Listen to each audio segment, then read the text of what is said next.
السلام علیکم، welcome to learning station.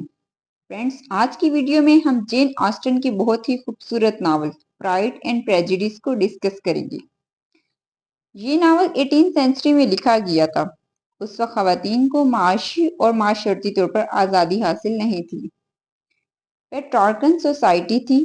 خواتین اپنی زندگی کے تمام معاملات میں مردوں پر ڈیپینڈ کرتی تھیں، اور اس وقت کے سوشل نارمز ایک لڑکی کو مجبور کرتے تھے کہ وہ جلد سے جلد کسی خوشحال مرد سے شادی کر لے تاکہ وہ معاشی اور معاشرتی طور پر مضبوط ہو جائے، کیونکہ اگر وہ ان میرڈ رہ گئی اور اس کے والد کی ڈیتھ ہو گئی تو اس کو عورت ہونے کے ناطے وراثت میں بھی حصہ نہیں ملتا تھا۔ تو جین آسٹن کا یہ ناول سوسائٹی کے اسی پہلو کی عکاسی کرتا ہے۔ یہ کہانی مسٹر اور مسز بینٹ اور ان کی 5 بیٹیوں کی ہے۔ مسز بینٹ کے لیے زندگی کا سب سے بڑا مقصد یہ تھا کہ ان کی 5 بیٹیوں کی شادی ان کی والد کی وفات سے پہلے جلد از جلد معاشی طور پر بہت خوشحال مردوں سے ہو جائے۔ میرج اینڈ سوشل سٹیٹس، یہ اس کہانی کے 2 میجر تھیمز ہیں۔ کہانی کی شروعات ہوتی ہیں ایک بہت ہی فیمس لائن سے: It is a truth universally acknowledged that a single man in possession of a good fortune must be in want of a wife. یعنی کہ یہ بات ہر جگہ تسلیم کی جاتی ہے کہ ایک مالدار کنوارا بندہ ضرور ایک بیوی کی تلاش میں ہوگا۔ یہ لائن مسز بینٹ اپنے شوہر مسٹر بینٹ سے کہتی ہیں جب ان کو پتہ چلتا ہے کہ ان کے پڑوس میں مسٹر بنگلے نامی ایک مالدار بندہ شفٹ ہوا ہے۔ شفٹ ہونے کے تھوڑے ہی ٹائم بعد مسٹر بنگلے اپنی 2 بہنوں کیرولین بنگلے اور مسز ہرسٹ اور اس کے ہسبینڈ مسٹر ہرسٹ اور اپنے ایک فرینڈ ڈارسی کو بھی لے کر آتا ہے۔ ڈارسی بھی مسٹر بنگلے کی طرح کافی مالدار اور ان میرڈ بندہ ہے۔ یہاں یہ بات بھی بتاتی چلوں کہ کیرولین بنگلے بھی ان میرڈ ہے اور وہ ڈارسی میں انٹرسٹڈ ہے۔ اب جب مسز بینٹ کو یہ پتہ چلتا ہے کہ ان کے پڑوس میں ایک تگڑی آسامی آئی ہے جو کہ ان کی بیٹیوں میں سے کسی بھی ایک کے لیے اچھا میچ ثابت ہو سکتی ہے، تو وہ اس چانس کو مس نہیں کرنا چاہتی اور وہ مسٹر بینٹ سے بار بار ریکویسٹ کرتی ہیں کہ وہ ان کے گھر جائیں اور ان سے تعلقات بڑھائیں۔ مسٹر بینٹ پہلے تو صاف انکار کر دیتے ہیں اور مسز بینٹ سے کہتے ہیں کہ اگر ان کو زیادہ ہی شوق ہے مسٹر بنگلے کی فیملی سے ملنے کا تو وہ خود چلی جائیں۔ مسٹر بینٹ کی بات سن کر مسز بینٹ مایوس ہو جاتی ہیں، کیونکہ اس زمانے میں کسی خاتون کا کسی اجنبی کے گھر جانے میں پہل کرنا بہت معیوب سمجھا جاتا تھا۔ لیکن خیر، مسٹر بینٹ کو اپنی وائف کو تنگ کرنے میں بہت مزہ آتا ہے اور وہ اپنی وائف کو تو انکار کر دیتے ہیں، لیکن خود وہ مسٹر بنگلے کے ہاں جا کر ان سے دعا سلام کراتے ہیں۔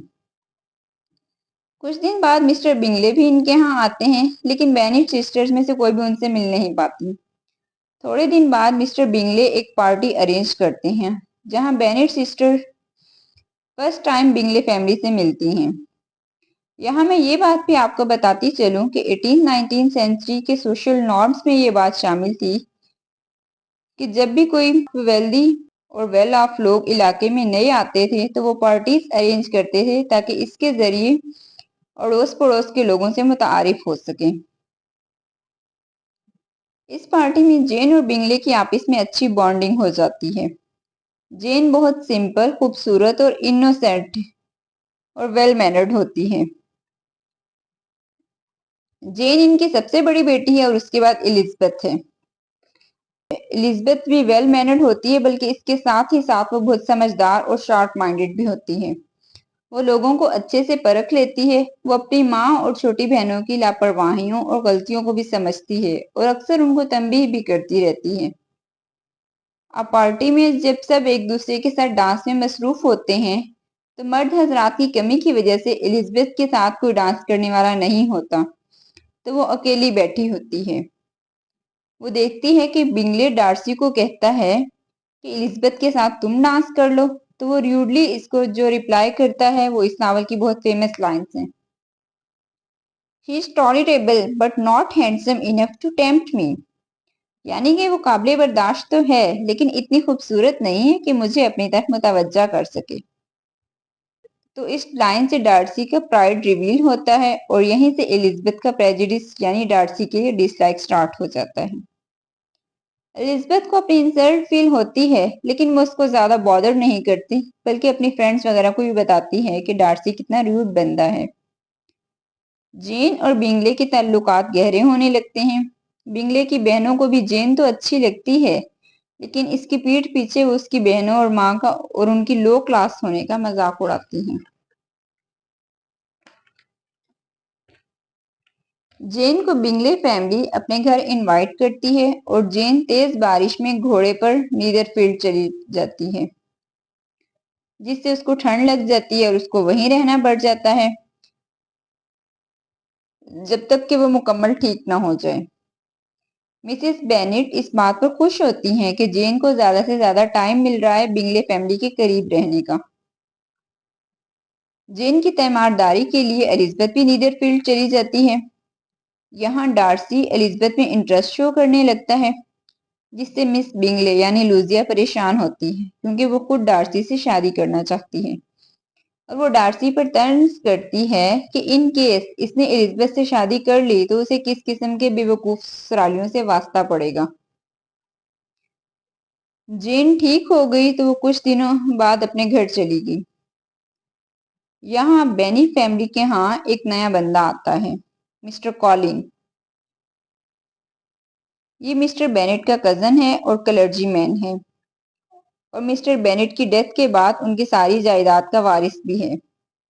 یہ بہت سکوفینٹ یعنی چاپلوس اور پومپس سا بندہ ہے جو سوچتا ہے کہ ان کی جائیداد تو ساری مجھے مل ہی جائے گی، کیوں نہ میں ان پر ایک احسان کر دوں کہ ان کی کسی ایک بیٹی سے شادی کر لوں تاکہ مسٹر بینٹ کی ڈیتھ کے بعد ایٹ لیسٹ کوئی تو بیٹی ہو جو اپنی فیملی اسٹیٹ میں رہ سکے۔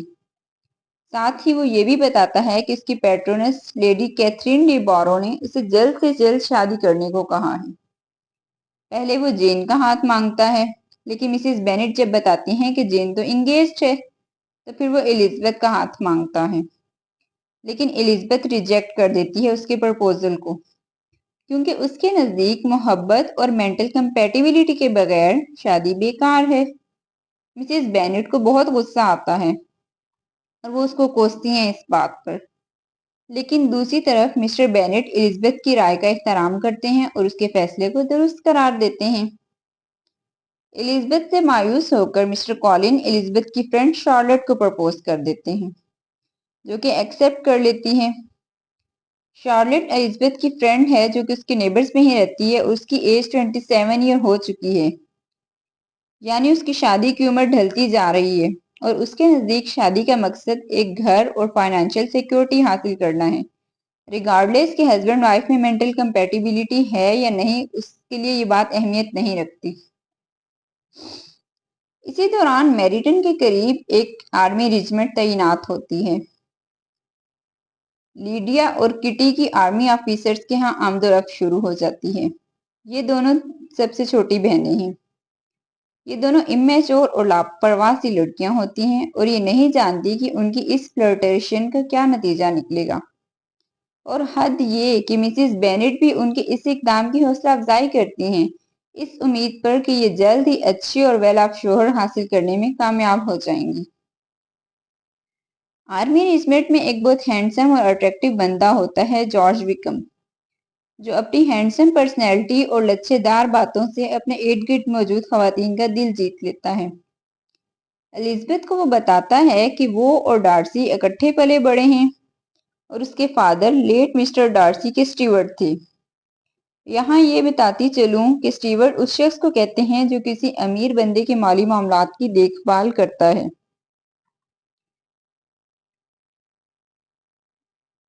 یعنی آپ کلرک یا منتظم کہہ لیں اس کو۔ وہ الزبتھ کو بتاتا ہے کہ لیٹ مسٹر ڈارسی نے اس کو وراثت میں حصہ دیا تھا لیکن ڈارسی نے اس پر قبضہ کر لیا جس کی وجہ سے وہ آرمی جوائن کرنے پر مجبور ہو گیا۔ الزبتھ جو پہلے ہی بہت بددل تھی ڈارسی سے، مسٹر وکم کی باتوں کو بغیر کسی تحقیق کے مان لیتی ہے اور وکم کی طرف اٹریکٹ کرنے لگتی ہے۔ بنگلے فیملی پھر سے ایک پارٹی ارینج کرتی ہے اور بینٹ فیملی کو انوائٹ کرتی ہے جہاں بینٹ سسٹرز کی بے وقوفیاں اور زیادہ ظاہر ہوتی ہیں اور الزبتھ کو بہت شرمندگی ہوتی ہے۔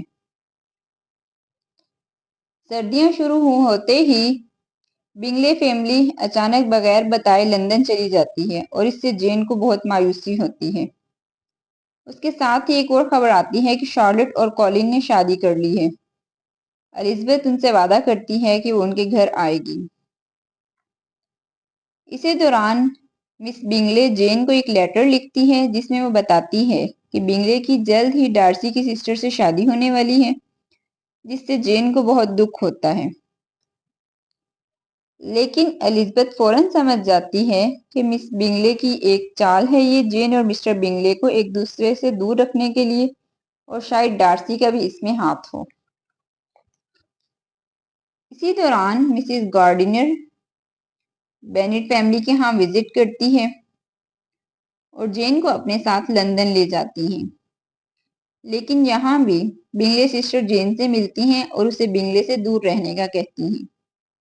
اسی دوران الزبتھ اپنی فرینڈ شارلٹ کے ہاں آتی ہے، جہاں لیڈی کیتھرین ان کو ویلکم کرتی ہیں، جو کہ ایک بہت مغرور سی خاتون ہوتی ہیں اور ہر وقت دوسروں پر آرڈر چلاتی رہتی ہیں۔ ڈارسی بھی یہاں اکثر آنے لگتا ہے اور الزبتھ کو پرپوز کر دیتا ہے، لیکن الزبتھ فوراً سے ریجیکٹ کر دیتی ہے اور اس پر الزام لگاتی ہے کہ وہ اس کی بہن کی خوشیوں کا قاتل ہے، اور وکم کے ساتھ بھی اس نے بہت ناانصافی کی ہے۔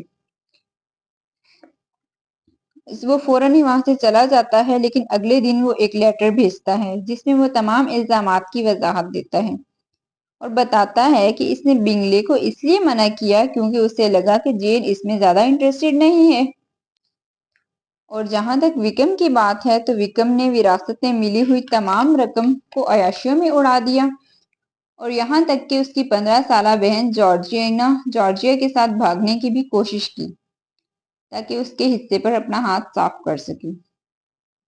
یہ سب جاننے کے بعد الزبتھ کا تعصب یعنی پریجڈس ڈارسی کے خلاف کمزور پڑنے لگا۔ اسے احساس ہونے لگا کہ وہ کیسے وکم کے ہاتھوں بے وقوف بن گئی۔ جین واپس گھر چلی جاتی ہے اور الزبتھ مسٹر گارڈینر کے ساتھ گھومنے پھرنے نکل جاتی ہے۔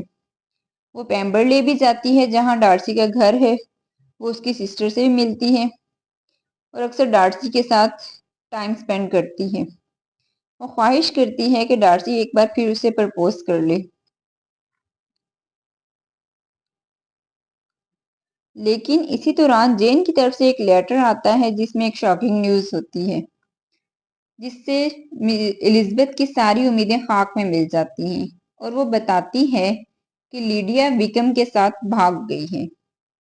الزبتھ کو بہت امبیرسمنٹ فیل ہوتی ہے اور وہ سوچتی ہے کہ اگر وہ اپنی فیملی کو وکم اور ڈارسی کی سسٹر کے بھاگنے کے بارے میں بتا دیتی تو شاید یہ واقعہ نہ ہوتا۔ الزبتھ فوراً گھر پہنچتی ہے تو اسے پتہ چلتا ہے کہ لیڈیا اور وکم نے شادی نہیں کی، اور وکم نے ڈیمانڈ کی ہے کہ اگر اسے کچھ رقم دی جائے تو وہ لیڈیا سے شادی کرے گا۔ مسٹر اینڈ مسز گارڈینر جلدی سے رقم کا بندوبست کر کے ان کی شادی کرا دیتے ہیں، اور مسٹر بینٹ کے پاس اس شادی کی اجازت دینے کے علاوہ اور کوئی چارہ بھی نہیں ہے۔ البتہ وہ پریشان ضرور ہوتے ہیں کہ وہ مسٹر گارڈینر کو رقم کیسے واپس کریں گے۔ شادی کر کے لیڈیا اور وکم گھر آ جاتے ہیں، جہاں Mrs Bennet without any sense of shame ان کو وارملی ویلکم کرتی ہیں، کیونکہ ان کے نزدیک یہ بہت بڑی بات ہے کہ ایٹ لیسٹ لیڈیا نے اپنا پارٹنر ڈھونڈ لیا ہے اور شادی بھی کر لی ہے۔ یہاں آ کے لیڈیا ڈارسی سے اب کیے ہوئے وعدے کی پرواہ کیے بغیر الزبتھ کو بتاتی ہے کہ ڈارسی نے بھی ان کی شادی اٹینڈ کی ہے، تو الزبتھ فوراً سمجھ جاتی ہے کہ بات کچھ اور بھی ہے، اور وہ فوراً مسز گارڈنر کو کہتی ہے کہ اسے اصل بات بتائیں کہ حقیقت کیا ہے۔ تو وہ بتاتی ہیں کہ اصل میں ڈارسی نے ہی شادی ارینج کروائی ہے، وکم کو رقم بھی دی ہے اور لیڈیا کو کچھ جہیز بھی دیا ہے۔ یہ ساری بات سن کر الزبتھ کے دل میں ڈارسی کی قدر بہت زیادہ بڑھ جاتی ہے کہ وہ کتنا عظیم انسان ہے کہ بغیر کسی کو بتائے اس کی فیملی پر اتنا بڑا احسان کر گیا ہے۔ اسی دوران بنگلے اور ڈارسی بینٹ فیملی کے ہاں آتے ہیں۔ بنگلے جین کو پرپوز کر دیتا ہے جس کو وہ قبول کر لیتی ہے۔ الزبتھ جس کے دل میں ڈارسی کے لیے فیلنگز ڈیولپ ہو چکی ہوتی ہیں، وہ امید کرتی ہے کہ ڈارسی بھی اسے پرپوز کرے، لیکن وہ جلد ہی وہاں سے چلا جاتا ہے۔